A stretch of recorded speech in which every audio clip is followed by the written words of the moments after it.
For 20 pesos, ilan ang additional point kapag deuce? Dalawa. Dalawa, yan. 20 pesos.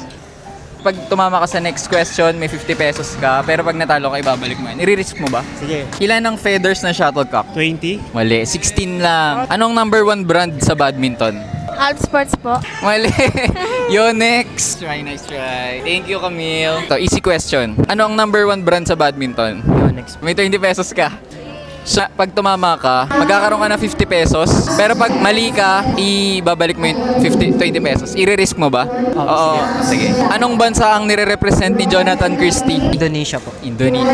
50 pesos. Last hard question. I-risk mo ba? Magkaka 100 pesos ka o Hindi na po. hindi na? Sa'yo na yung 70 pesos.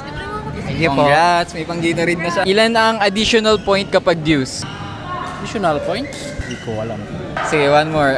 If ang score nyo ay 15-12, ikaw ang 15, saan ka magsiserve? Left or right? Kayo ang 15. Sa left po. Sa left. Yan. May 20 pesos ka.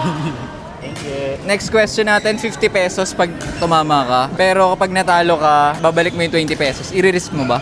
Okay, Risk mo? syempre. Ilan ang feathers ng shuttlecock? I think 21. 16 lang. So, babalik natin. Thank you. Thank you po.